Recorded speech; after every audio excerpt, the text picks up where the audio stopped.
We're there. All right. What is good? I didn't get any lead-in music, so I didn't know we were on.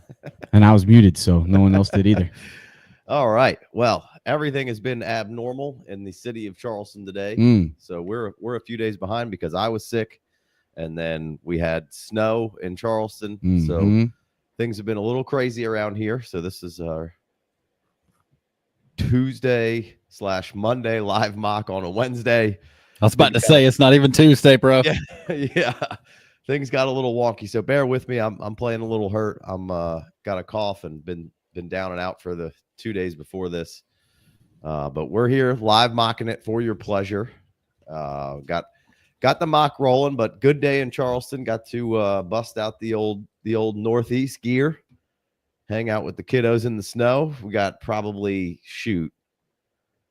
would you say a quarter to a half inch of ice before we even got any snow? Dude, it didn't snow. It rained ice. Yeah, for all night long. For a long time. There's like 4 inches of ice. You can't even get snow. I was like rubbing ice together to chip off like snowish type things. There was probably like 1.5 inches to maybe 2 inches of snow, and then like another ½ inch to inch of ice. Crazy. Oh, it's thick. Tomorrow's going to be wild. It's going to freeze down to 6. It's going to be 16 tonight, and it's going to freeze, deep freeze. It's going to be bananas out there tomorrow. Everybody's going to be sliding all over the place. And this isn't Charleston, West Virginia. We are in Charleston, South Carolina. There is a beach 10 minutes away. So you can imagine this town is not equipped to handle any sort of snow volume. I think they have the interstate paved. That's about it. No snow plows around here. If you're unfamiliar with how snow works, if you live in a warm place and it doesn't get really hot the next day, which usually if it snows in Charleston, it may, but it's staying cold again tonight. So the sun hits the snow starts to melt, warms up during the day, and then as soon as the shadows roll in and it gets cold again at night, holy moly. And then there's already a ½ inch of ice underneath this snow, and there was almost no snow removal. So it is going to be wild here and super icy tomorrow. So, been an exciting few days in Charleston. I don't know, when was the last one? 2017, 2018? So yeah, 7 years ago. Yeah, every 7 years, book it. So that's what we were dealing with down here, and I'm sure 2032. Let's go. None of y'all care, but that's what we were doing. They're like, can you get to the mock already? What's going on? Well, I like to let the mock set up for a minute, so I'm not waiting on picks. So that was my preamble into here. But if you're listening on the podcast, we're doing this live over on the YouTube, so come check that out. If you want to get in these mocks, head over to the free Discord. The pleasure chesters in the $5 holler, $10 tier get first dibs, but then we do put it out to the rest of the Discord and eventually Twitter if it doesn't fill up immediately. But come over to the pleasure chest. Come on in. Yeah, these are the days that I miss living anywhere there's snow. I was a pretty decent snowboarder, and I really missed it on days like today, especially because I have kids, and I'm like, man, I'd really like to be doing this, all the time. But anyway, I know you guys are southern people, so you're like, what the fuck is this? Get rid of it. Oh, I'm down. Yeah. So all right, we are through the first round. We have Josh Allen, Lamar Jackson, Patrick Mahomes. It's the highest we've seen Mahomes go in a minute. CJ Stroud, Jayden Daniels back at 1-5. He's been going 1-2, 1-3. We got Jamar Chase at the 106, Jefferson at the 107, Hurts at the 108, Burrow at the 109, CeeDee Lamb at the 110, Bowers at the 111, Puka at 112, and then 2-1, Caleb Williams. So got that to talk about. Little Ben Johnson, Benny J. Neighbors, Bijan 2-3, St. Brown 2-4, Gibbs 2-5, Herbert 2-6, and Marv Harrison 2-7. You are now caught up in the live mock. So, Big Co. Or go ahead. Well, I was going to lead. Yeah, you're the pseudo Lions fan in this group here. Pseudo. A lot of questions I want to ask, but the first one is how much time you got, buddy? How much discount do you see Lions skill positions getting? Or should they have any? I mean, the saying is rising tides lifts all boats. So if the tide goes down a little bit, you would think maybe some boats go back down a little bit. If Jared Goff can get some kind of continuity in that offense and Obviously depending on where the hire's coming from. Of course, Ben Johnson just left, but I would hope that there's somebody been, on this dude's hip for the last couple years. I could only hope and understand that this isn't a surprise to Dan Campbell, and he knew this was coming, and we've been obviously there was a lot of talk last year. He did some good interviews and said, I'm only going to take the job that's right for me, which meant give me another year and I'll hand pick a place, which he just did with Chicago. So I can only hope that they've had somebody, that they've been grooming somebody, just shadowing this guy around, working with Goff, working with Ben Johnson, like, hey, when I'm gone, this is what it's going to be, yada, yada, yada. So, yeah, I mean, I can see definitely a little downtick in the Lions offense to get started. It happens to a lot of teams. They went number 1 seed. They crushed it this year, best offense in the league, just like the 49ers for a couple of years to keep getting the coordinators picked off. So, the Lions came out and finally got right and just did the best that they've ever done in franchise history and got the coordinators picked off. And Ben Johnson just happens to be a stud. So we'll see how that turns out. I definitely can see a little. I'm gobbling up any St. Brown and I'm gobbling up any Gibbs anyway. So I'll take any kind of discount you want to give me. And in Superflex, if you give me some discount, if Jared Goff gets cheaper, he's already down in that like range where you're running out of guys you trust anyway. So if he could drop back another 2 or 3 quarterbacks, that'd be great. Right now, FFD ADP has Jared Goff at 410, and in the last mock we did after the Ben Johnson news, went a little later. There you go. Give me 4 players on my team before I could, and give me a 5th round Jared Goff. That'll help. Let me go back real quick to the Jayden Daniels at 1.5. Like you said, he had been 1.2, 1.3 sometimes. Just saw a tweet today. I think it was Josh Larkey. He gave some PP, points per game, Josh Allen, rookie year, second year kind of thing, or maybe by age. When he was 23, he did this. When he was 24, he did this. He was like unequivocally, Jayden Daniels is the 1-1 in Dynasty Superflex Startups. So that means if somebody's reading that and they follow him and they take that for the way they need to, at actionable advice, if I'm going to get a little bump, if I can trade away Jayden Daniels and get Josh Allen and a 2nd round draft pick, something like that, I love what I saw out of Jayden Daniels. And obviously I was not interested Jayden Daniels in a startup last year at the equity, at the price I had to pay for him. And he's so much fun. I had to watch him torch my Lions. I don't think if all of our defensive starters that were hurt were playing, I don't know if that would have mattered. We couldn't stop him. And there's one thing to not be able to stop a team and you turn it over. You can't do both. That's how you lose. But Jayden Daniels was amazing. The whole, rhetoric on him right now is he's the best rookie ever. And I don't have a lot of argument, but if in Dynasty Fantasy Football in a Superflex league, if you can give away Jayden Daniels and get Josh Allen, I mean, I'm doing that. I'm doing that all day. Jayden Daniels doesn't have that rushing at the goal line upside. If all other things are equal, that's just that. I'll take that part. Yeah. I mean, I would say that, he's pretty lethal from anywhere inside the 5 or outside the 5. I mean, he definitely had, for sure. And he has that, play action, boot out to the right side or whatever and beat you to the corner. I'm not saying he can't do that, but they're not tush pushing with him. Right. Right. Josh Allen's like there 50 yards at a minimum is what, Daniels is going to have every game rushing. Don't disagree. I'm not trying to sit here and take anything away from him. I'm just saying if that's the bump, like this, obviously they're both still playing in the playoffs, right? So they're both still getting things done here, and they both seen stock. Jayden Daniels' stock is screaming up, and it's justifiable. Nothing wrong with that. I'm just saying, Jayden Daniels may have 7 or 8 rushing touchdowns, and that's fantastic for a season. Hey, Josh Allen's out here running with 15. Yeah. Well, you also have, which we'll get back to some coordinator talk here in just a second. You also have, what if Cliff Kingsbury leaves Jayden Daniels? And we just saw CJ Stroud have what was the best rookie season we've ever seen outside of Andrew Luck last year. And then we look at CJ Stroud this year and things happen. People adjust to whatever's going on. Offensive line overachieves or whatever. Things overachieve. Look, Jayden Daniels looks like he is poised. And I want every bit of Jayden Daniels. I get what you're saying. I don't mind it at all.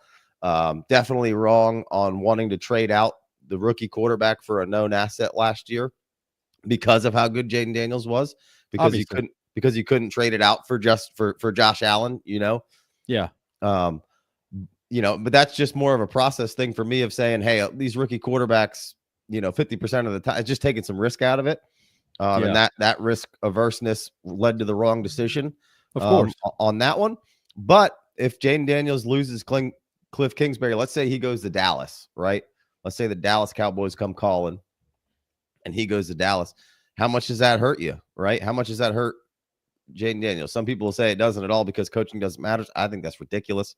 I think it still may not hurt. We don't know. I mean, they married up really good, and they got hot towards the end of the season, and it worked out well. Just for instance, Josh Allen between from weeks 10 to 15, he has a stretch where he gets 3, 6, 8 touchdowns in 5 games rushing. That's nothing to do with his rushing yards, nothing to do with his passing yards, passing touchdowns. 8 rushing touchdowns in 5 games. I mean, so just a little thing, just something I saw today is like, all right, well, if you're gonna give me Josh Allen plus for Jayden Daniels, or just straight up, like, I'll take it. Yeah. All right. Let's jump right back into these picks here. We left off at Marv at 2.7. We got Brian Thomas at 2.8. We got Anthony Richardson at 2.9. Maybe there was some news there I didn't see. Kyler Murray coming in at 2.10, Nico 2.11, Trey McBride 2.12. We got the third round reversal. There goes Drake London, Drake May, Jordan Love falling down to 3.3. That's nice value there. AJ Brown 3.4, Saquon Barkley at 3.5, Garrett Wilson at 3.6, becoming one of my favorite values to draft from the wide receiver position in the draft so far. Breece Hall as well. Then Achane. Christian McCaffrey, again, seems a little high, but I think he took in the last mock we did live. I think the same guy might have taken him. And then JT at 3.10, Rashee Rice at 3.11, and Ladd McConkey at 3.12. And we are into the 4th round here. Anything strike your fancy there before we maybe get a little Ben Johnson on the reverse side talk, Big Co? Well, like you said, Jordan Love at 3.3 is very nice. I've been enjoying the Justin Herbert middle of the 2nd round. I think that's a good, if you can get a quarterback or like the Jamar Chase, Justin Jefferson, and then hit Justin Herbert in the 2nd round. I've talked about that for the last 3 weeks. I'm enjoying that. Rashee Rice at 3.11. That seems like we're running out of injured Rashee Rice.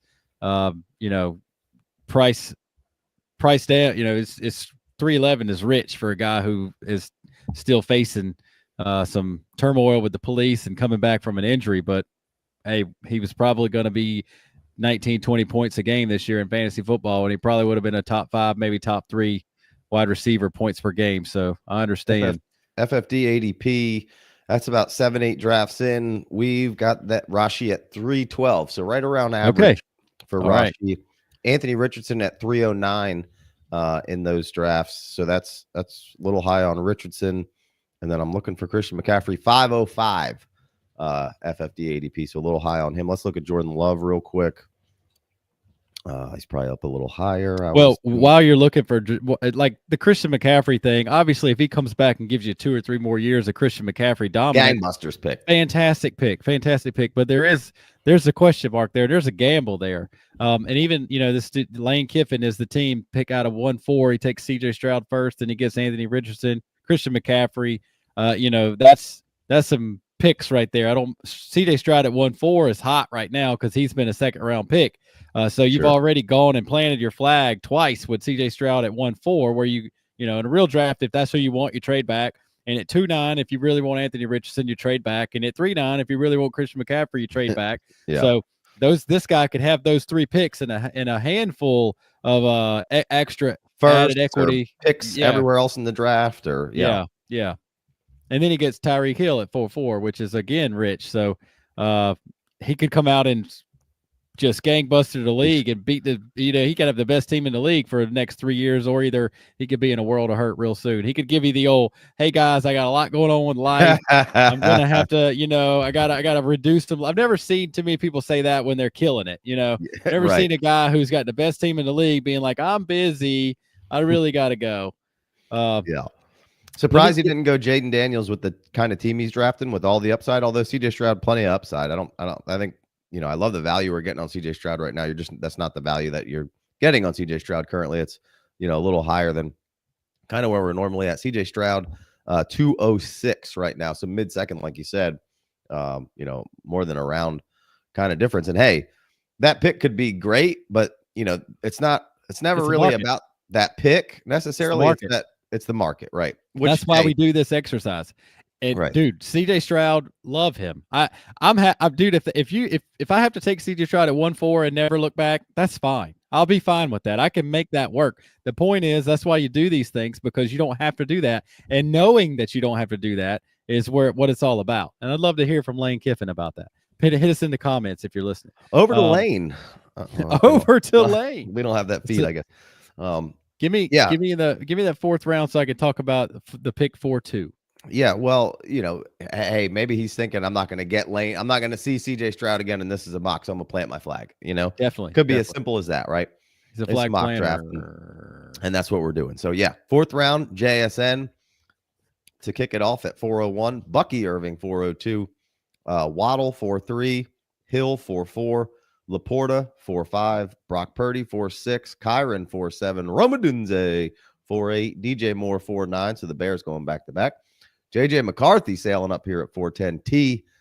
T Higgins at 411. The free agent, a lot of question marks where he'll land. Josh Jacobs at 412. Bo Nix 5-1. Michael Penix Jr. the third at 5-2.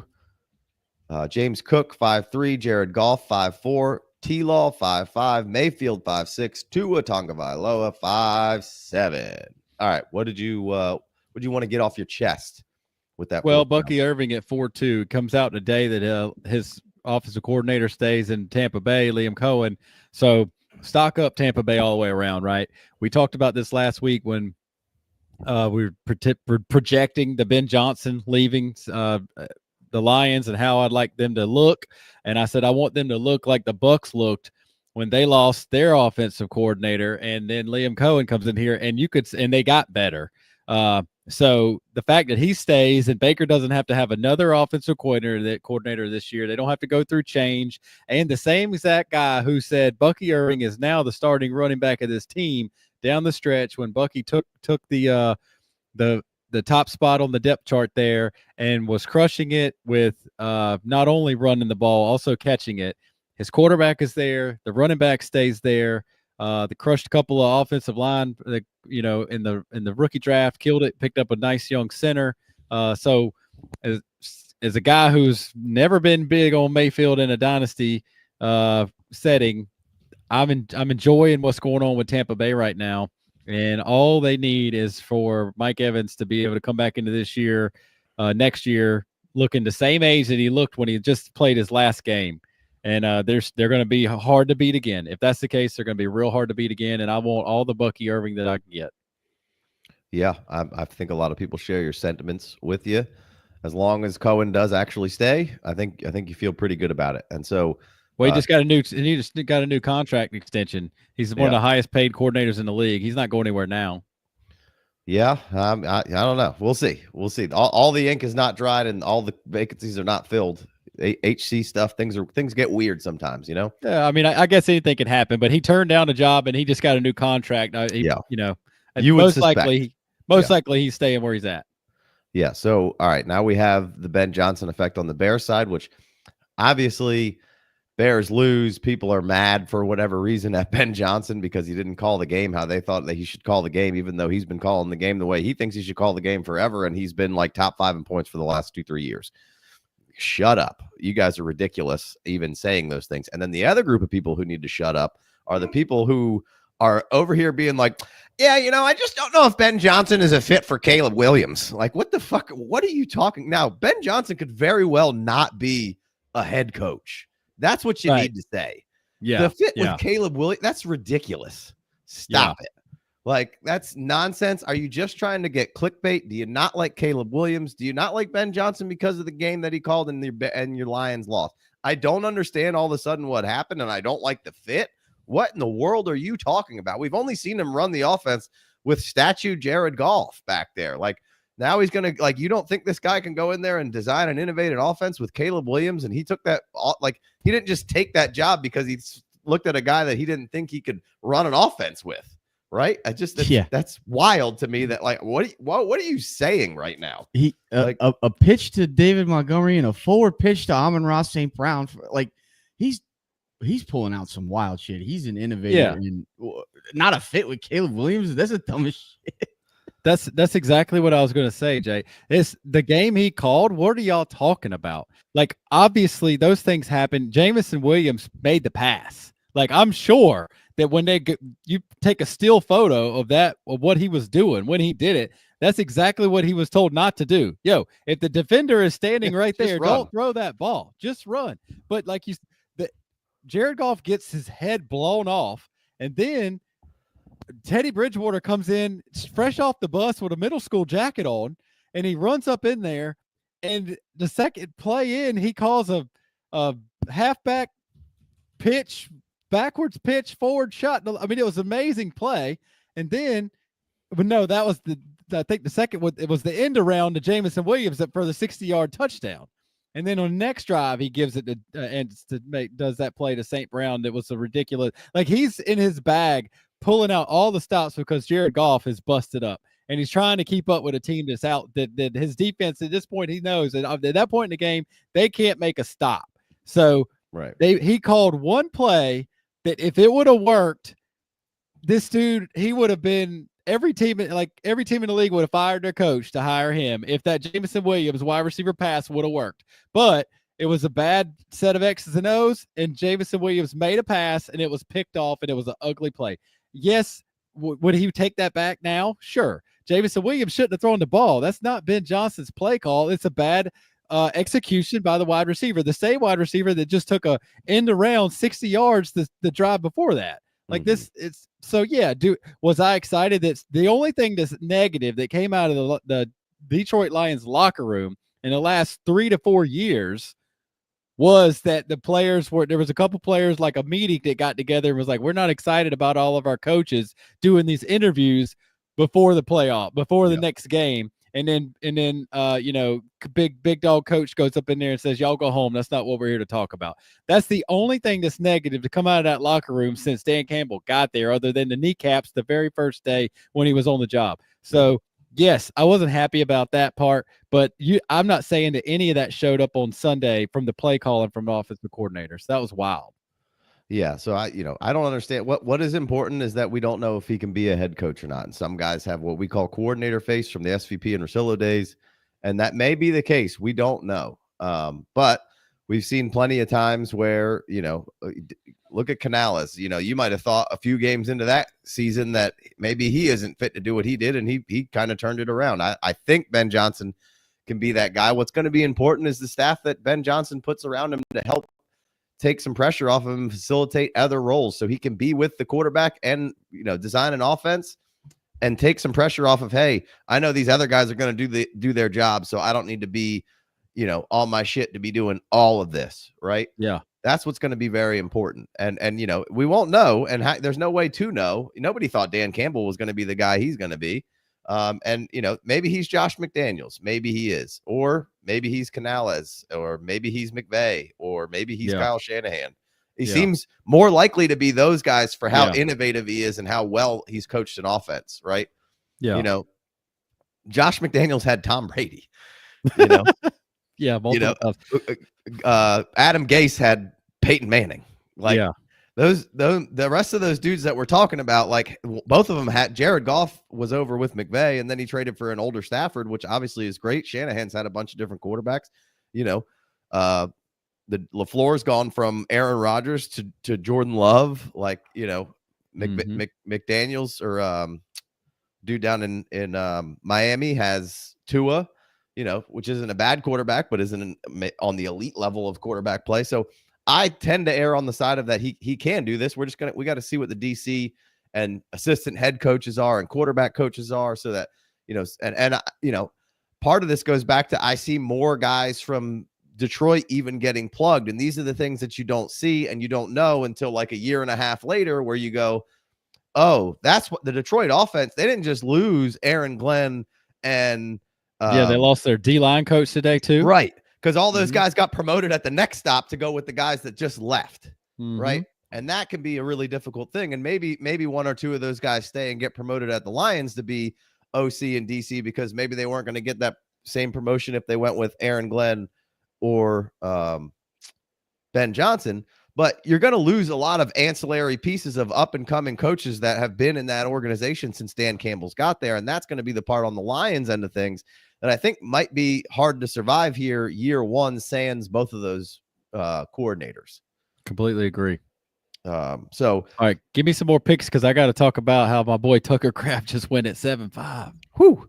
Bo Nix at 5.1 seems like good value real quick. Let me check that. Let me check that ADPs real quick. 403. So about a round value on that. Oh, that's nice right there. I like that Bo Nix pick. Love that. Love that. Penix at 5.2. We talked about these guys. We were all the way to Tua at 5.7. So Bryce Young goes 5.8. Chris Olave goes 5.9. Pittman goes 5'10. Dak Prescott at 5'11. Chase Brown 5'12. George Pickens at 6'1. Zay Flowers at 6'2. DK Metcalf 6'3. Kirk Cousins at 6'4. Holy hell, Lane Kiffin. Holy hell.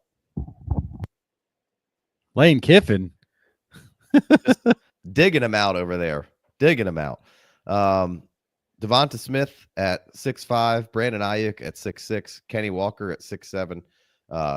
Xavier Worthy at 6'8, Kincaid at 6'9, Hawkinson at 6'10. Got to take Hawk before Kincaid at this point, right? AK, Alvin Kamara at 6'11. That seems rich. A little early. Addison at 6'12, Chuba at 7'1, like that. Sharps at 7'2. That seems early. Let's see. Feels early. Terry McLaurin at 7'3, King Henry at 7'4, Tucker Kraft at 7'5. George Kittle at 7'6, Keon Coleman 7'7, Mike Evans 7'8, Kyle Pitts 7'9, Jameson Williams at 7'10. Let's see, I skipped one. Jalen McMillan at 7'11, Sam Darnold at 7'12, Joe Mixon at 8'1, Reed at 8'2, Tyrone Tracy at 8'3, and then Travis Etienne at 8'4. Woo! That's some spicy value on those two running backs. I like that. I've been getting so much ETN in these mocks in like the 7th, 8th round. It's awesome. I love it. All right. What do you got through that last kind of flurry of picks that we just read off, Big Co? I like Keon Coleman as mentioned, but I believe you got to take like a Jameson Williams before Keon Coleman comes off the board. Tucker Kraft at 7.5. He's screaming up there. I've been talking about him for weeks, how he was too cheap, but I don't know if time will tell. Like I said, I love putting him on my bench and holding him. His startability right now is just too inconsistent. You could do a lot worse, but you could do better for sure. Terry McLaurin at 7.3 is looking better and better with the future that he's got with that quarterback that can find him. And how about late round Naomi Brown coming through in the clutch here in the playoffs for them boys?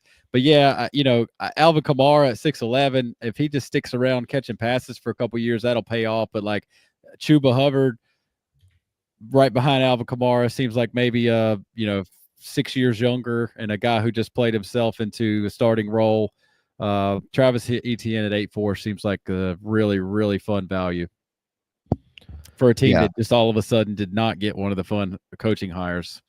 Well, I didn't really think that was gonna be. I thought Aaron Glenn was gonna be the hire, so it'll be interesting to see who Jacksonville gets. And honestly, like if Mike McCarthy was the guy that Jacksonville got, I wouldn't be all that upset about it, right? True. I mean, it's not the worst thing ever. I know Mike McCarthy gets a lot of flack and somewhat rightfully so, I suppose, but pretty winning coach, has had some good quarterbacks and good success with the offensive side of things, right?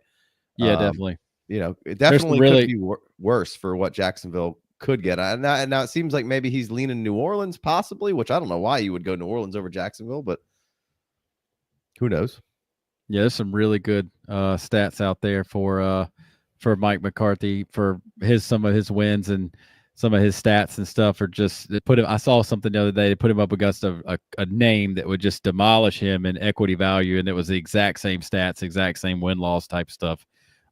Hate that I can't remember that other coach that maybe I don't want to say Sean Payton. Maybe it'll come to me later. My bad. All right, so we got the again. So there's no rookies in here. So I talked about this before. Jerry Jeudy at 8-7 seems like a really fine pick. And when you put a round of rookies in here and you drop that back down, you drop that down a round, and you get in mid ninth round Jerry Jeudy, mid ninth round potentially Ricky Pearsall. Those are some kind of cats that I'm looking for. Even though I like, I've gotten to where I like to want to take a couple of those high power wide receivers up there. I want to come back and grab a handful of the Ricky Pearsall types that are cheaper, but going to get some targets coming up next year. Yeah, and I would presume by 7th round we're probably going to have 12 rookies drafted in here once everything's said and done, if not more. I know, and people have hated on this class for some reason, and it's like, dude, there's like 20 running backs you could draft, and then there's 4 or 5 tight ends that are exciting, and then you're going to draft the 2 quarterbacks reasonably high because you run out of them.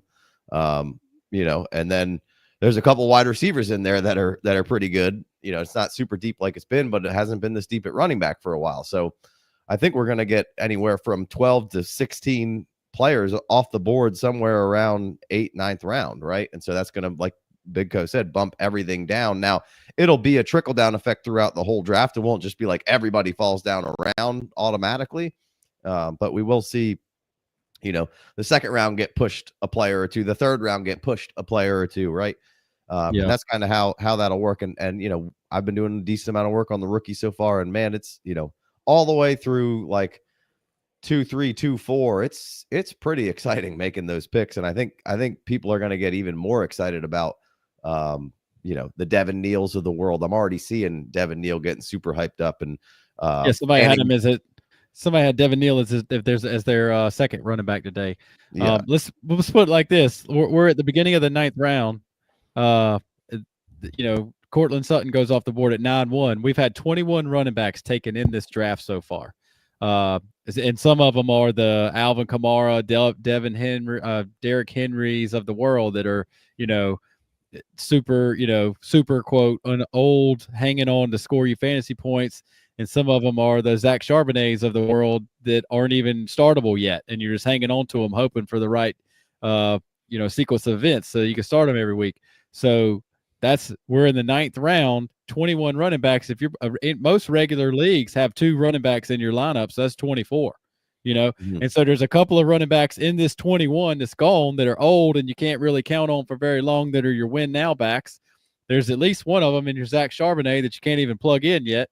And, obviously we think Tyrone Tracy will come aboard and become that every week starter for the Giants, but he's a 5th rounder or something like that. So the Giants could be one of the, could be a team that takes an earlier running back. Should they? No, they got plenty of problems, but you never know what's going to happen. So Just say it like you throw 10 or so rookie running backs that everybody, by the time your drafts come around, we're going to know all those running backs' names, and we're going to have some landing spots, and we're going to have some guys that fall into really good landing spots and make them more fun than they were before. And then, we're going to have a couple guys that we love that fall in not great landing spots, but we love those guys enough anyway. They're going to stay there and fall down minimally, So that's what I was talking about a couple weeks ago. Like there's just some really, really solid value in the 8th and 9th round of the Dynasty startups right now.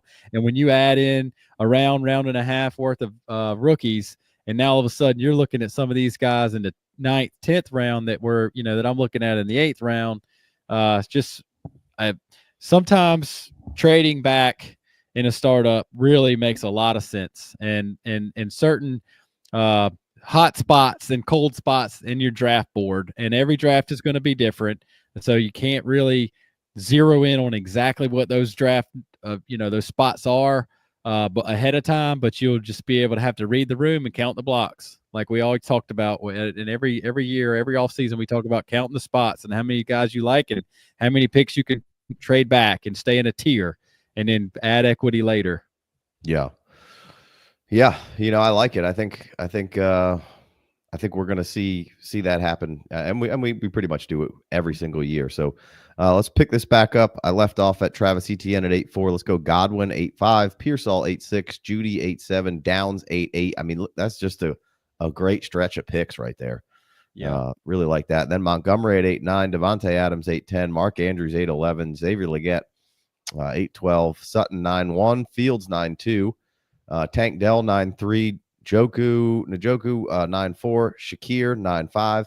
I mean, this is just a nice field of picks here. I mean, you might not like a few of them personally, but I like that whole cluster was nice. Then Pollard at 9-6, still like that. Otten at 9-7. I've been getting Otten sometimes in the 12th round. Yeah. In these, and I love that. He's kind of like that last tight end that I reach for if they're kind of if Joku and all those other guys are kind of gone. Then you got Connor at 9-8, Kelsey at 9-9, Coker. Holy moly. I would have swore that was Lane Kiffin, but it wasn't. You got Brian Robinson at 9-11, J.K. Dobbins 9-12, Jonnu, Ferguson, and Pat Freiermuth start off the next round in the 10th round. 3-round run for tight ends. How much you trust in?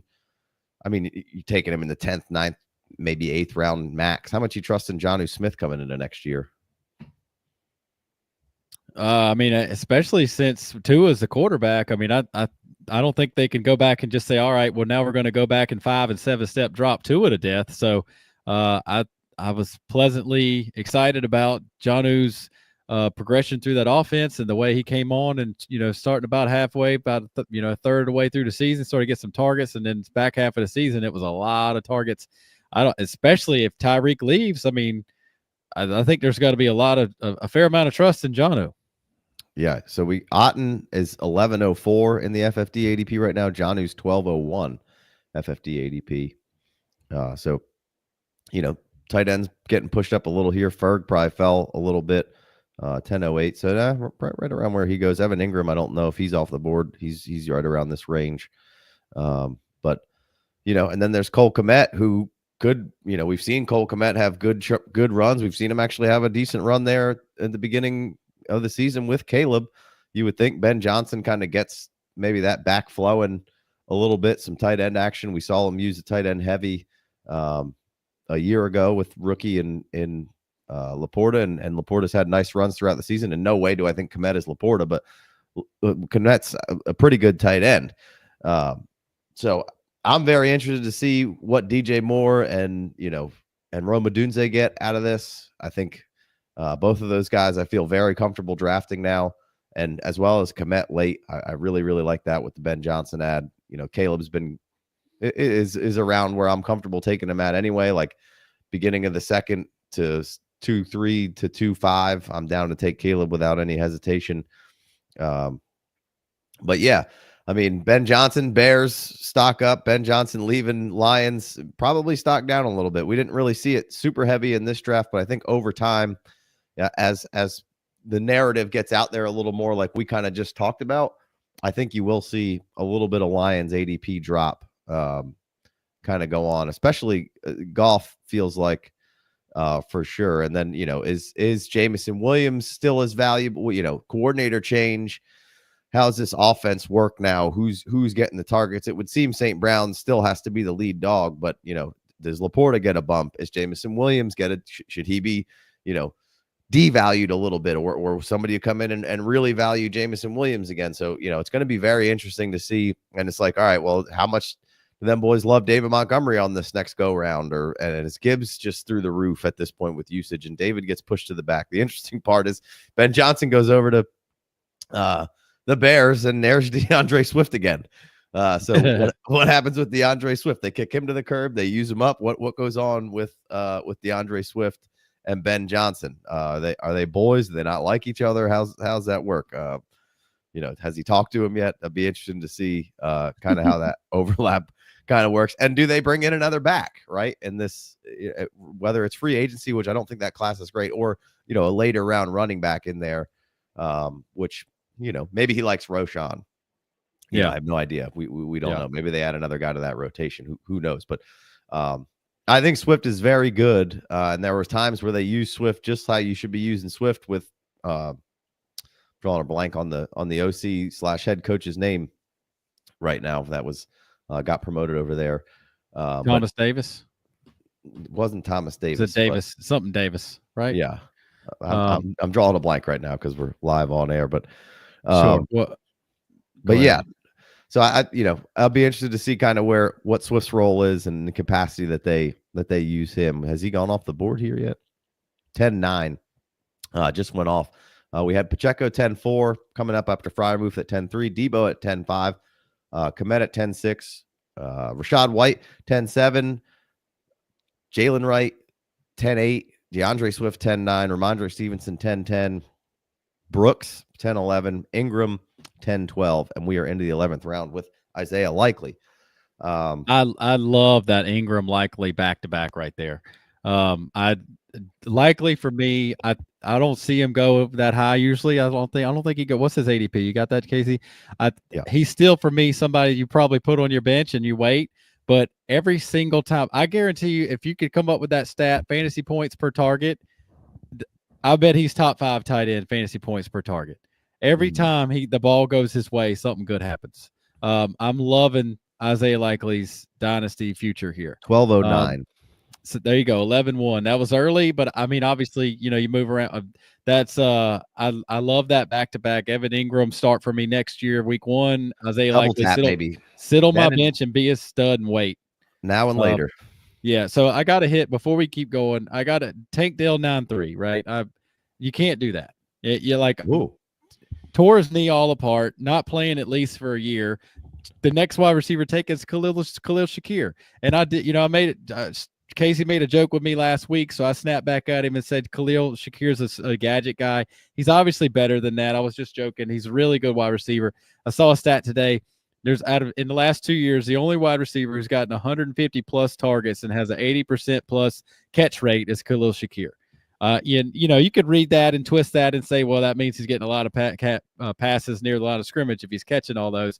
But he also is second in yak. So he's got a lot going for him, and he's still at 9-5. I think in the ADP he's farther down than that. Obviously, this is exactly what we talk about in the playoffs. Shakir just got to be, on TV where everybody's watching last week, and then the announcers are slobbering over him, talking about how good he is. So that's exactly what happens in the playoffs. Every team, every game is the only game on at that time. So every game is a Monday Night Football game. Every game is prime time in the playoffs, and it only gets like every single football fan was watching the Bills and the Ravens last week. Like there's not one person that loves the NFL or fantasy football missed that game. So everybody got to hear the announcers talking about Shakir, and here he is at 9-5. If you've been listening to us, you've heard me slobbering over Shakir for a long time. If you follow us on Instagram, I just shared someone else's post where it's like it might have been the Bills, and he's like 10 feet in the air catching the ball. It's like, how do you levitate that high off the ground? Didn't know he had that kind of athleticism.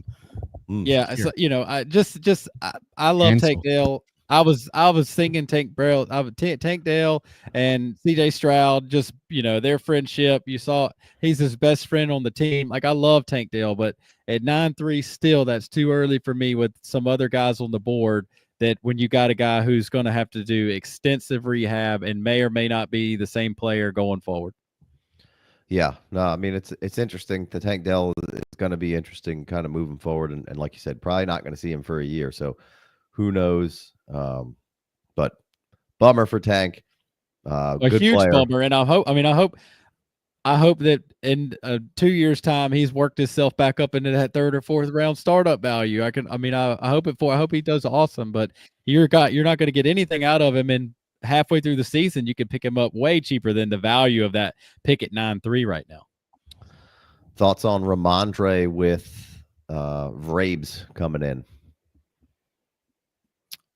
I mean, he's still only 26 years old. A lot could go his way. Vrabel's going to bring an attitude and a discipline to that team the day he walks in the doors. I think that could be pretty solid. I had to check and see some stats on how much Drake May checks it down and how much how willing he is to actually throw to a running back, because we're going to need some of those catches. And we know we've seen Stevenson do it.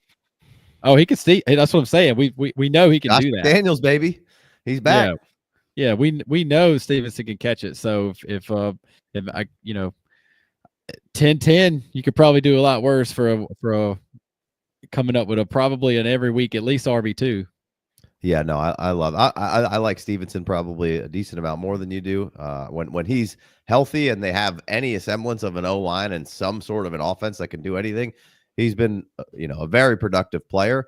Got to tighten up some fumbling issues that we saw this year, but has an opportunity to potentially be a golden goose right there for the Patriots. They just signed him to an extension this past year. Now, new regime, maybe they bring in somebody else and they like that guy. But it's in the value that you can get him at in the 10th-ish round. I'm down with clicking that button all day, every day. Pacheco's another interesting one in the 10th round here. I don't know how effective he is right now. He's coming back from an injury that I feel like takes a good bit longer than what the time frame that he came back in. Hunt looks way more effective than him at this point for the Chiefs. So maybe take this discount on Pacheco right now and grab a hold of it, because we've seen healthy Pacheco. And I think by the time the season rolls around next year, if not a game or 4 in, Pacheco will kind of be back to where Pacheco's been. And I think it's a pretty productive and good pass catcher, as we saw kind of the beginning of this season. Yeah, I like that you said that, because at this point, maybe Pacheco could be a throw-in and a big deal, and so could Ramondre Stevenson. You could have a good trade going on, and they could be just at this point.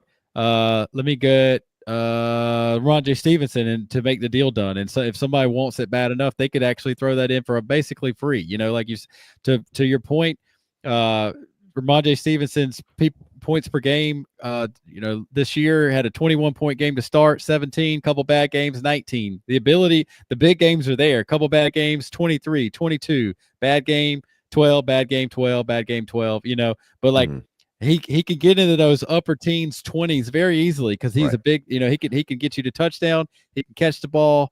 Not exactly fun to tackle at times. So and we're talking about an offense that everybody would consider bottom 5 and every category, right? And outside of their rookie quarterback. This is how you play it. 2 years ago, Ramondre Stevenson's ADP was probably in the 3rd round. Right? I don't know if it was that high, but pretty high. Well, he was a darling. He was a darling a couple years ago. Everybody loved him. And at that price point, I was out. But now at 10-10, you got me thinking about it. I'm back in at 10-10 for sure. Yeah. So a couple fun later guys that aren't super old there. Tajay Spears, 11-8. What do you think about Javonte Williams going into next year? Obviously, isn't going to be a Bronco. I don't think we saw the best from Javonte Williams. We know he can catch passes, but I don't think really any running back in Denver looked great all the time over there. They just didn't run the ball very well, and they also didn't let anybody like a Javonte get going game after game. Yeah, right? There was no flow to the running back room at all. It was, you had a completely upstart offense with a brand new quarterback and new receivers, and just like obviously a couple of receivers from the past, but just the whole thing was a work in progress, and obviously started clicking down the stretch. And then Denver was somehow fun to watch all of a sudden, and Bo Nix is screaming up the dynasty value board and all that fun stuff. But I agree, like, at basically 12th round Javonte Williams here, he's worth a look. If you look at this team right here, that was the team that took Pacheco into 10th. Like, Pacheco into 10th is screaming value. Javonte Williams at 11-9 to be determined, kind of how it shakes out. But like there was no momentum being built from any of those running backs. Like it's like he was stabbing around, and he's always had a platoon effect, and he's Sean Payton is who I'm talking about. He has had the most specific roles for running backs probably of any coach in the last. It's been 10 really years. frustrating at times with it. But when it irons out and you find it, and you can put your pen to paper every week about the fantasy points that's coming from it.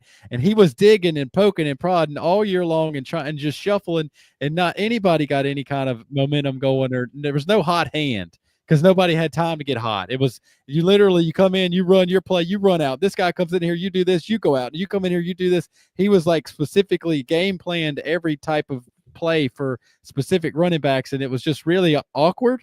And I felt at times watching them, because I was really into some Bo Nix down the stretch there, and I was like, I felt bad for all the running backs on the team, and he's already said he ain't happy with them.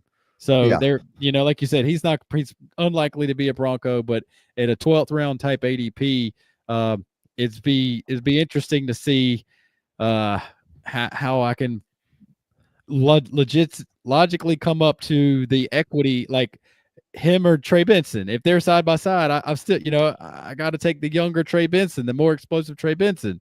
So you're starting to talk yourself out. Oh, am I going to take Javonte Williams here, or am I going to take a Jawan Jennings, who's probably going to be a starter, a potential that somebody that can be in my flex every week, guaranteed. It's you start weighing those options. Like if Javonte comes in and hits, it could be great. Yeah, it also comes down to how that team is being constructed currently. Javonte usually is kind of interesting to me if he's hanging late 11th, early 12th, because I need to try to stab on some running backs there, and he's one that I'm interested in on kind of seeing a bounce back from. But I agree with you, kind of getting through that 11th round. Diggs 11-2, Aaron Jones 11-3, Kupp 11-4, Sinnott 11-5, Mooney 11-6. So I like Mooney a lot. I like Benson a lot. I like Spears a lot. So I don't want those guys, over Javonte. I don't know. And then here comes Shaheed. I like him. Geno, if you need a QB. Stafford is in the 12th round if you need a QB. And then Jawan Jennings, like you said. And then there's Jacoby Myers. So I understand what you're saying. It could just come down to a positional battle for you there. But, you could always find your running back cure later and just draft somebody who you like a little bit more.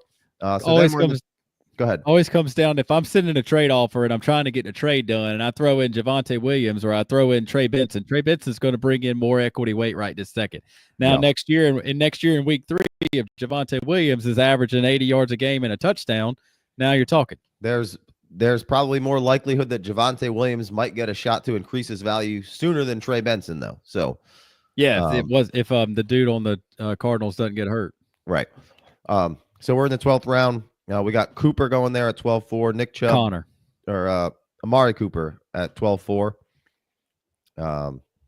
Nick Chubb at 12-5. Calvin Ridley at 12-6. Goddard at 12-7. Zamir White at 12-8. Najee Harris 12-9. A.D. Mitchell 12-10. Christian Watson 12-11. And then Tank Bigsby at 12-12. Tank Bigsby for all you name Nazis. So I did want to, I saw Dan Haas, I believe his name was, in the comments, ask kind of similar thoughts kind of on the Ramondre train to Najee, like going to be a free agent, could go somewhere and get some good work. Does Najee cross your mind at all right now in that kind of idea? Where's he at? I can't find him. I'm looking for him. 12-9. 12-9. Seems like cheap production. I mean, is he sexy? Is it fun? Is he explosive? No, but if he can get somewhere that will give him opportunity, and we've seen him be a really good pass catcher at time. And if he could get the pass catching going back and be the hammer again, I mean, he's had 1,000 yards pretty much every year. Is that the best thing ever? No, but in the 12th round, he might be somebody, if you need it, you could plug him in. But any thoughts on Najee and kind of a Ramondre comparison, or same vein as, or not really, or what you thought? Well, like you said, I mean, he's got that, he's done not a whole lot wrong, and he's down here in the bottom in the 12th round. Like you said, what was it, the last game of their playoff game, and Troy Aikman goes, he says something, he reads the stat that's on the TV, and he goes, Najee Harris 1,000 yards every year of his career, and he's like, I don't think that's impressive. And then the next thing that pops up is like the only running back in the league that's had 1,000 yards in the last 5 years or something like that. It was, like you said, he's production. He's his lack of sexiness, especially this day and age. Like, we want some explosive plays, but I feel like it was right when Russell came in there. He had a stretch where he was just catching balls for a minute, 4 catches, 2 catches, 6 catches, and then Russell Wilson, all of a sudden, it was like 3 games. Russell Wilson was back, baby, and the Steelers offense was doing something. And then everybody watched tape on how Russell Wilson was working, and then they were like, okay, Russell Wilson sucks again because he can't do anything. He's froze up. The offense is frozen again. And, that obviously correlated with George Pickens getting hurt and missing some time, but he couldn't open it back up when Pickens got back in there, obviously. Yeah, I mean, Najee, just – the best plotter in the game, right? He's a plotter, but he's hard to tackle sometimes. He can get streaky, he can get hot, and then he can just be stonewalled. And at what point, where's he gonna go right now and find, unless he goes to the same place that the coordinator is about to go to, if what's his name leaves the Steelers as the coordinator, Arthur Smith, unless he goes to be his starting running back again. I just don't, you could do a lot worse trying to find, week 5, you're down 2 or 3 running backs on your dynasty roster, and you need a running back to plug in. You could do a lot worse than Najee Harris. So he's high quality depth here, in the end of the 12th round. And this is another example, perfect example of, you throw rookies in here, and Najee Harris is a 14th round pick, maybe 15th, because nobody likes Najee Harris. And you throw some rookies with some high upside and some, a dice roll. You don't want to click that button. No, you're not going to want to draft Najee Harris over anybody that got drafted in the top 4 or 5 rounds in the NFL draft. So now all of a sudden we're looking at Najee Harris in the early 15th, and it's fantastic depth. And he may not be in your starting lineup at all, or week 5, the guy that's on Najee Harris's NFL team next year may be hurt, and they might have to ride Najee Harris, and you might be 2 or 3 running backs on your IR spot, and you might have to ride Najee Harris. So things can happen. Yeah. All right. This draft has concluded, but I'm going to just go through, pick some guys out that I like in the 13, 14, 15 round here. Marshawn Lloyd kicking us off on 13. Tank Bigsy was the let off at 12-12. So same guy wraps around Marshawn Lloyd. Didn't really get to see him this year. Suspect we'll see a good bit of him next year. So I like that pick. I like the Christian Kirk. I mean, Derek Carr late, not fun, but again, probably going to get pushed down a little bit more. And sure, Hollywood Brown signed me up again. Got hurt in the beginning of the season. Could be a killer. Pop Douglas for sure. Let me get that. Always in the queue. Kendre, I mean, we just injured, and kicked in the head by Dennis Allen multiple times. So we don't really know if he gets pushed down even further. Sure. Mims, always in the queue. Got to take him. Like Malik Washington, like the Rico Dowdle. He's going to be a free agent. Rashad Bateman, that's a fun pick in the 14th round, right? Yeah.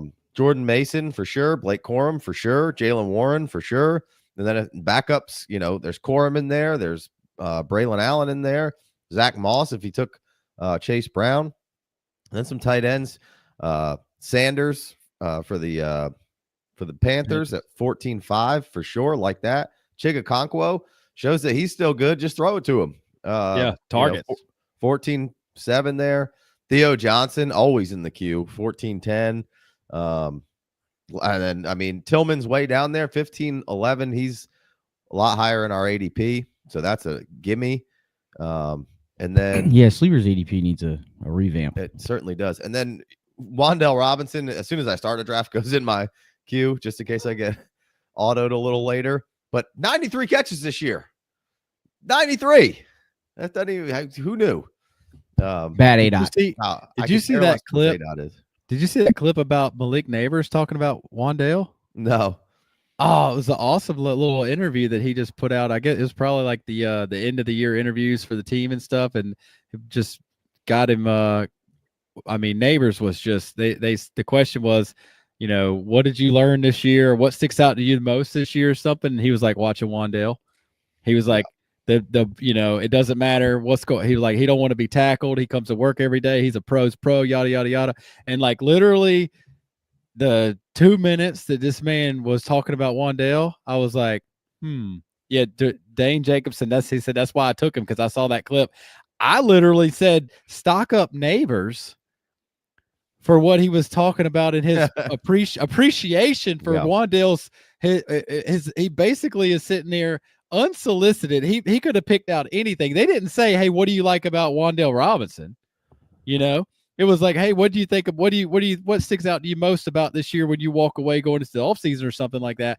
And he, so I'm just like, all right, at least Neighbors being able to appreciate that professionalism and the the willingness to take a beating and get back up and all that stuff. I was like, all right, Neighbors, I see you. I see you, dude, appreciating. If you could just get a quarterback who can be semi-competent and you bring in, another receiver in there, like Wan'Dale can do all those little things and just crush the slot and get catches and be your check down and dump off and safety valve.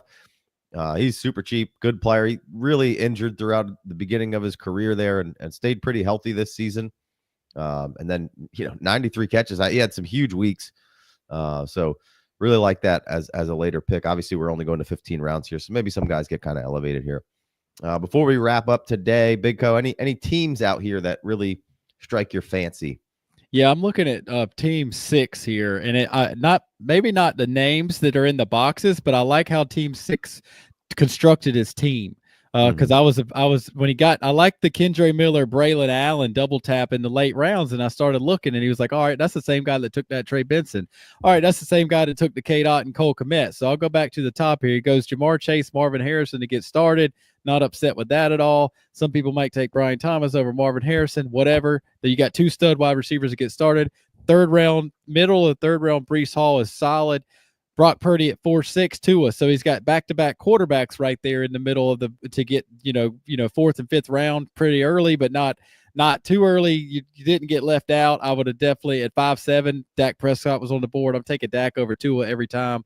Tua's too shaky for me. But the idea is he's like, all right, wide receiver, great value on a stud young running back, Breece Hall, quarterback, and then he grabs a couple wide receivers, Ayuk, Coleman, Ricky Pearsall, K-Dot and Cole Kmet, and then he just goes and grabs Trey Benson, Calvin Ridley in 12th round. Calvin Ridley again throws some rookies in there. Calvin Ridley's 13th, 14th round pick, and then Kendre Miller and Braylon Allen. I enjoy hey, I'm gonna get me some wide receivers. I'm gonna get me some tight ends. All right, I'm gonna get me some backup running backs. That's kind of how I like to build my team too. So I like the way those blocks and those colors worked out. Just have to say, again, we talked about Alvin Kamara being too early. But if you are a guy who takes Alvin Kamara, no matter where he's at, 7th, 8th, 9th round, whatever, like 14th, 15th round, Kendre Miller is 13-7 here. Throw rookies in here. It's going to go down 2 rounds. Like, I'm definitely taking Kendre Miller on every team that I take Alvin Kamara on. Yeah. No, I like it. I like the box coloration there. So like you're saying, kind of how he built the team. Maybe swap out some things there. Hoodie, AMB, an OG who's likes to do some drafting with us. Took Patty Mahomes at 103, which sometimes you can get Pat Mahomes as late as 7 or 8. Yep. Bust. And then took Kyler at 210, which hey, he while Kyler didn't have the best year ever, Kyler's still a very competent fantasy quarterback that can have, we've seen him have top 5 seasons. And then he goes Taylor, then Waddle, Pittman, Metcalf, Jamison Williams, and then Tracy. I like all those picks in a row, kind of how he built that squad. He went back-to-back quarterbacks to start, and then, I think he really nailed the box coloration, and, I like a lot of those picks. Maybe we can him and haul about some of them. About 6th round DK Metcalf, late 7th Jamison Williams. That's really solid value. Yeah, Coker way too early. You take Coker at 9-10. I don't think you have to. You probably could have taken him where you take Ray Davis. Right. So we were talking 4 rounds, way too early. Probably too early. Maybe you're flag planting. Cool. And maybe Coker's awesome. But I just, again, like we talked about. Unnecessary. Right. You don't have to, but it's a mock, and maybe you're flag planting, peacocking out there. Coker, baby. Showing off. Freiermuth, and then, I like the late round build as well. Coker, baby. As your tight end. Would have liked to maybe see another stab at tight end in here through the last little bit with just kind of having that one Freiermuth. Because we're up in the air with what the quarterback is. But Shaheed, like it. Ray Davis, like it. Malik Washington, love it. Algier. I mean, I struggle to click the box, but it's a good box click. That's a really good box click. And then Troy Franklin at 5'10", another, that's basically Jalen Coker. Right. Exactly. You might have to take Coker a little earlier than that. And it's not a slight on Coker. Coker's a big wide receiver who could really get some run with Carolina this next year and had some big games as a rookie coming out. So it's not a slight on him. It's just a matter of a little bit of value talk, like we started the pod off with kind of how CJ Stroud, and you don't have to do it. It's good branding on Hoodie's part, because you take Coker that early, that's how you get talked about, right? We're talking about him right now. That's clicks. That's clickbait right there. Yeah. Smart man, Hoodie. Yeah, I like it. We got Justin Jefferson, Herbert, Garrett Wilson, Kyron, Baker, Kenny Walker, the third here for Ken Froggy Dog. Then he went Kittle, Judy, Pollard, Rashad White, Mooney, Goddard, Pop Douglas, Chig, Ford, which Ford's a pretty good pick too, man. We've seen Ford be really productive. 15th round Ford. Sure. Yeah. Was banged up throughout the year, but I like that team. Pretty decent. Let's see here. Gibbs, Hurts, Gibbs, Barkley, Adunze, T-Law, Xavier Worthy, Kraft, Downs, Shakir. So a lot of fun picks there. A lot of value. A lot of guys that are young with some pop. Obviously, nobody likes Trevor Lawrence right now, but as your 5th round, pick that's going to be your QB2, it wasn't the first quarterback you took, so you don't have everything wrapped up in his ability. But I mean, Gibbs and Barkley, wow, you're going to be hard to beat week 1 next year. Downs and Shakir.